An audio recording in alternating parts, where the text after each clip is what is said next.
Barane Rahmat, brought to you by Surf Excel, also powered by Allpers, Lifebuoy and Dalda. मैं हूँ माया खान, आप हमारे साथ बराह रास्त हैं। हमारे साथ प्रोफेसर डॉक्टर शाइस्ता अफंदी साहबा भी मौजूद हैं, किचन में शेफ जलाल भी मौजूद हैं। लेकिन यहाँ पर आप देख रहे होंगे कि मेरे साथ 3 ख़वातीन का सेट पर इजाफा हुआ है। ये कौन हैं? ये ख़वातीन यहाँ पर जो मौजूद हैं, किस मकसद से यहाँ आज वक्त निकाल के बराने रहमत का हिस्सा बनी? JDC एक ऐसा नाम है, मेरे ख्याल में पाकिस्तान की दुनिया में शायद ही किसी पाकिस्तानी ने ना सुना हो। JDC का आगाज़ जब हुआ तो यूँ समझिए कि मैं उस वक्त दूसरे चैनल पर एक बहुत बड़ा रमज़ान शो स्टार्ट कर रही थी, और मुझे याद है उस वक्त के जब ज़फ़र साहब स्टार्ट कर रहे थे तो उनकी एम्बुलेंसेस बहुत अच्छी थी। मुझे आज तक वो बात याद है, और उस सेट के बाहर हम उनकी एम्बुलेंसेस खड़ा रखते थे, और उस वक्त उन्होंने कहा था अपनी खिदमात को पेश करते हुए कि आप कह दीजिए कि कराची शहर में कहीं भी ज़रूरत हो इन एम्बुलेंसेस की, ये यहाँ से रवाना होंगी। ये मैं आपको ज़बान दे रहा हूँ, और बखुदा ये मैंने अपनी आँखों के सामने होते हुए देखा। आज उस इदारे ने बहुत तरक्की कर ली है सबकी दुआओं और सबकी मदद के साथ। लेकिन क्या खूब सुनने में आया कि अब JDC ने एक वुमेन्स विंग भी बना दिया है, और आज इस वक्त मेरे साथ यहाँ पर 3 ख़वातीन जो मौजूद हैं, उनमें मदीहा, ज़रीन और फरियाल शामिल हैं। इनसे पूछूंगी ये JDC का वुमेन विंग कैसे मदीहा? जैसे कि आप देख रहे हैं बाकी इदारों में भी ख़वातीन हैं, तो JDC एक बहुत बड़ा नाम है। तो बस यही था कि 2010 से जैसे JDC ने अपना काम स्टार्ट किया तो इसी तरह वुमेन विंग्स भी स्टार्ट हुई। और फिर अगर आप हमारे इदारों पे आएँ तो आप सबसे पहले अगर मैं एजुकेशनल डिपार्टमेंट की बात करूँ, वहाँ पे ख़वातीन मौजूद हैं, वहाँ पे हमारी प्रिंसिपल ख़वातीन मौजूद हैं। उसके बाद हम अगर ITCT की बात करें तो स्पेशली वहाँ पे 50% हमारी ख़वातीन मौजूद हैं। उसके बाद मैं अगर आगे बढ़ूँ तो हमारा लैब देख लें आप, वहाँ पे ख़वातीन मौजूद हैं। उसके अलावा हमारे बहुत सारे इदारे हैं जहाँ ख़वातीन काम कर रही हैं, और सबसे बड़े बिल्कुल ऐसा ही है, बिल्कुल ऐसा ही है। बात ये है मदिया कि सोशल वर्क होते हुए मैंने बहुत देखा अपनी ज़िंदगी में, तो छोटा मोटा मेरा एक करियर रहा है, और उसमें ये चीज़ ज़रूर रही है, ख़वातीन के हवाले से बहुत काम करने की कोशिश की। सोशल वर्क ख़वातीन के लिए होते देखा, क्योंकि ख़वातीन को चैलेंजेस का सामना होता था अक्सर औक़ात।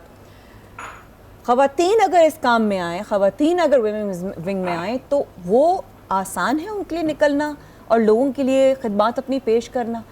कितना चैलेंजिंग है?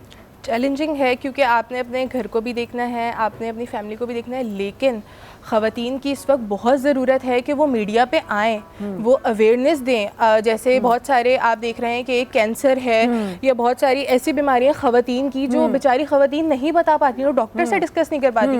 तो बहुत ज़रूरी है कि उसके लिए ख़वातीन मौजूद हों। जैसे कि अभी अगर आप हमारी डायलिसिस सेंटर देखें तो वहाँ पर जो एक लेडी डॉक्टर मौजूद हैं, उनसे आराम से जो भी ख़वातीन हैं वो बात कर सकती हैं, उनको अपना मसला बता सकती हैं, रेजोनेट कर सकती है ना, एक औरत दूसरी औरत से रेजोनेट कर सकती है।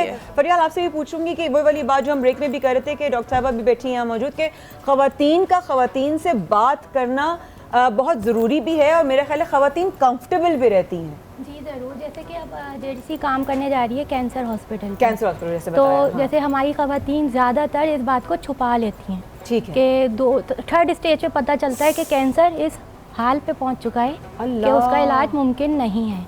तो हमें अब लेडीज़ काउंसलर्स की बहुत ज़रूरत है, जो अवेयरनेस फैलाएं कि जैसे ही आपको कोई सिम्टम्स शो होते हैं तो आप फ़ौरन अपने डॉक्टर से रुजू करें, और इसमें कोई शर्म की बात नहीं है। अपने आप को चेक कराना बहुत ज़रूरी है। हर 6 महीने साल में आप एक दफ़ा अपने चेकअप ज़रूर कराएं। डॉक्टर साहब की तरफ भी ज़रूर आऊँगी, यहाँ से ज़रीन की तरफ आपकी तरफ चलती हूँ। ज़रीन, बड़ी अच्छी बात की फरियाल ने कि ख़वातीन के लिए काउंसलर्स होना बहुत ज़रूरी है। किस तरीके से, कौन से ऐसे पॉइंटर्स हैं जो एक काउंसिल खातून को होने चाहिए दूसरी खातून से बात करने के लिए? सबसे पहले तो हम्बल होना बहुत ज़रूरी है, उसके बाद काइंडनेस होना बहुत ज़्यादा ज़रूरी है। अगर आप हम्बल होंगे, आप काइंडनेस होंगे, तो फिर आप दूसरे के मसले को समझ सकेंगे ना। अगर आपके अंदर ही गुरूर होगा या आपके अंदर ही कोई इस तरह की बात होगी, तो आप दूसरी औरत से बात ही नहीं कर पाएंगे उस तरीके से कि वो आपको अपना दर्द बता सके, अपनी परेशानी बता सके आपको। आपके अब वाक़फ़ियत है, आप लोगों की मुलाकात है प्रोफेसर डॉक्टर शाइस्ता अफंदी साहबा, जिन्होंने सिविल में बर्न्स वार्ड जो है वो आगाज़ किया। ख़वातीन के हवाले से हम बहुत बात कर रहे थे। डॉक्टर साहबा, आपने उसके बाद मास्टर्स आपने भी बताया काउंसलिंग में किया आपने। ये जो बात कर रही हैं, अभी ज़रीन ने भी बात की कि बताती नहीं है, छुपाती हैं, फरियाल ने भी बताया, मदिया ने भी बताया, उस हवाले से कुछ कहना चाहेंगी कि ख़वातीन नहीं बताती, उसकी सबसे बड़ी वजह क्या है? अव्वल तो मैं इनको बहुत मुबारकबाद दूँ कि माशाल्लाह आपकी विंग है और आप यहाँ मौजूद हैं अभी। दो वजूहात हैं।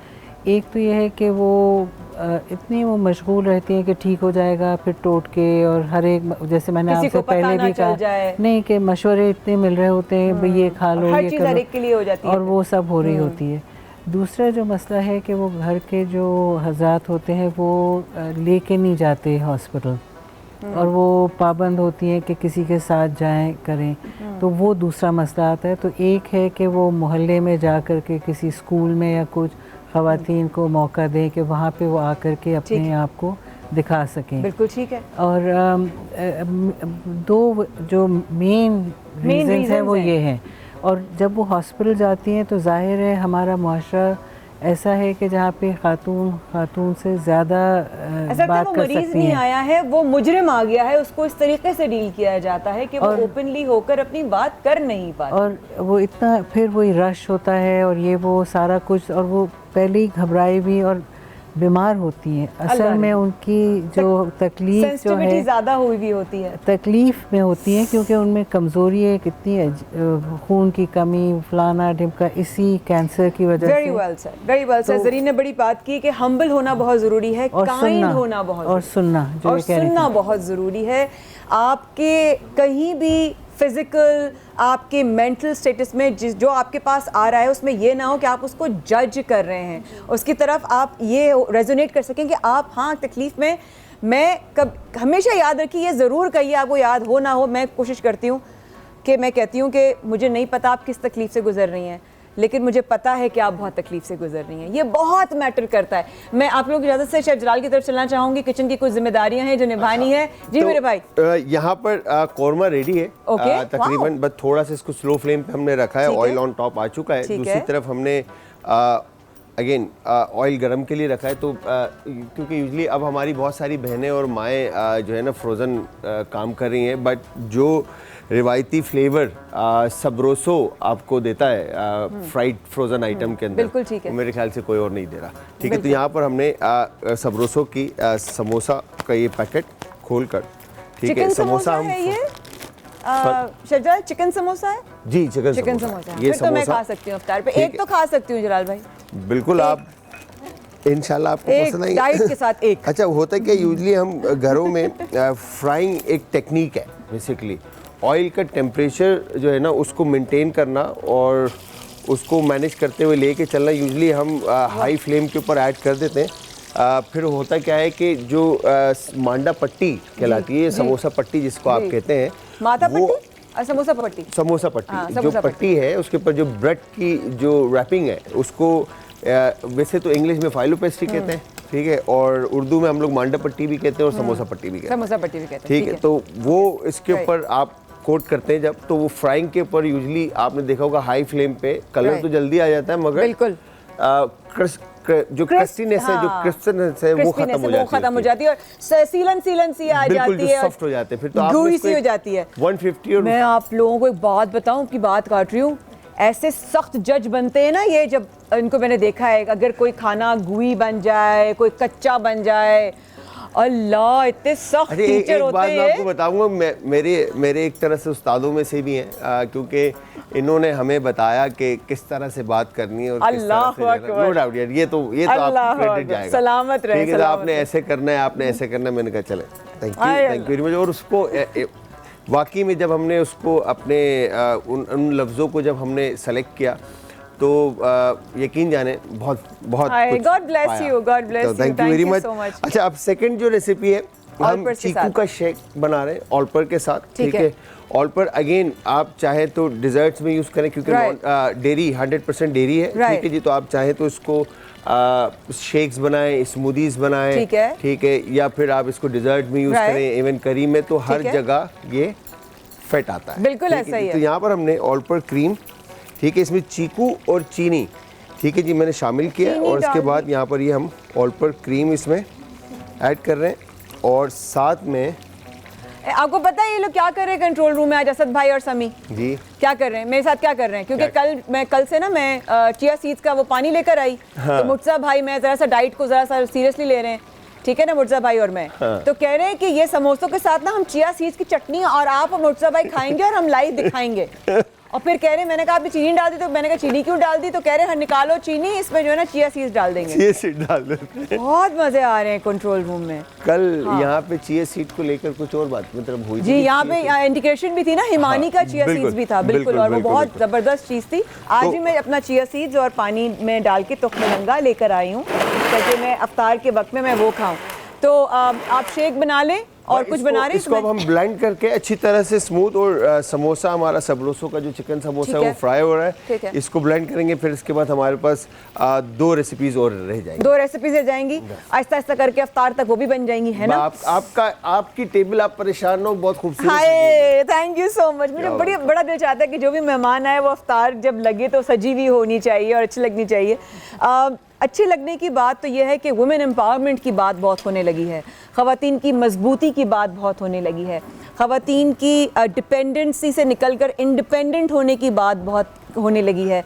ये खुशी की बात है कि इन ख़वातीन की इंडिपेंडेंस के पीछे हाथ उनके वालिद का है, उनकी वालदा का है, उनके भाइयों का है, उनके बेटों का है, उनके साथ काम करने वालों का है, उनके शोहरों का है। और ये ख़वातीन, या मैं भी अगर आप मुझे कहें तो, अगर मेरे अब्बा तो जल्दी गुजर गए थे, लेकिन अगर भाई ना होते, इस तरह के दोस्त, हल्का अहबाब ना होता, तो शायद मैं भी बहुत ही जो है ना वो इंट्रोवर्टेड रहती ज़िंदगी भर और बहुत ही डरपोक सी रहती, जो कि मुझे कोई इमेजिन नहीं कर सकता, कि मैं खुद को इमेजिन नहीं कर सकती। लेकिन देन अगेन अगर मैं आप लोगों से पूछूं, ज़रीन आप देना चाहिए कौन जवाब, वुमेन एम्पावरमेंट कितनी ज़रूरी है आज के वक्त में? वुमेन एम्पावरमेंट बहुत ज़रूरी है। सबसे बढ़ के तो औरत की तालीम का होना बहुत ज़रूरी है। जब वो तालीम हासिल करेगी, एक बच्ची शुरू से तालीम याफ्ता होगी, तो फिर वो अपने लिए खड़ी होने के स्टेप्स लेने के लिए काबिल होगी। और फिर जब हम एक बच्ची को अच्छी तालीम दे करके आगे बढ़ाते हैं, तो फिर वो आगे चल के वुमेन एम्पावरमेंट की तरफ आती है। सही बात है। और एक लड़की वो जो कि शुरू से, जिसने बेचारी ने बहुत घरेलू माहौल देखा हो, बहुत दबा हुआ माहौल देखा हो, वो उनके लिए बहुत मुश्किल ज़िंदगी। मदिया, कितनी बच्चियाँ, ख़वातीन आप देखती होंगी, माएँ बहन बेटियाँ, जो बिल्कुल ही दबी हुई, जैसा ज़रीन ने कहा, तो उनको किस तरीके से डील करती हैं कि आपके पास कोई भी नई एक औरत आए और वो बड़ी मुश्किल से निकल सके? थोड़ी देर पहले डॉक्टर साहब ने एक केस बताया था जो बर्न विक्टिम का था, मैं बता नहीं सकती किचन की खिड़की से वो किस तरह निकली है तशद्दुद को। इसी वजह से है ना कि आप बच्चियों को तालीम नहीं दे रहे होते। तो मदिया, कैसे कब डील करते हो, तो आप सबसे पहले किस तरीके से डील करते हो? कि एक औरत के लिए खुद ना सेंसिटिव होती है, तो वो फील कर लेती है कि सबसे पहले तो आपने उसको अपने साथ इस तरह आपने उसको बात करनी है, या आपने उसका दर्द खुद समझना है। उसके बाद जब आप बात करेंगे तो आपने इतना हम्बल अपने आप को रखना है कि वो आपसे बात कर सके, वो बता सके। तो हम लोग जब डील करते तो केसेस डील करना बहुत मुश्किल होता है। इमोशनली कितना ड्रेनिंग होता है। ख़वातीन नहीं बता पाती, नहीं इजहार कर पाती अपनी बात का।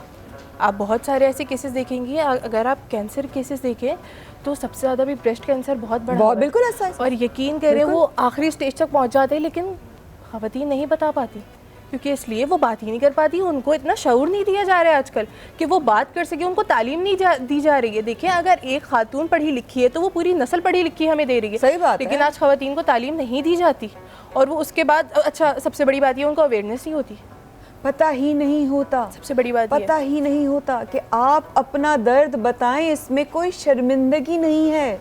आप अपनी तकलीफ़ बताएं, इसमें कोई डरने की, खौफज़दा होने की बात नहीं है।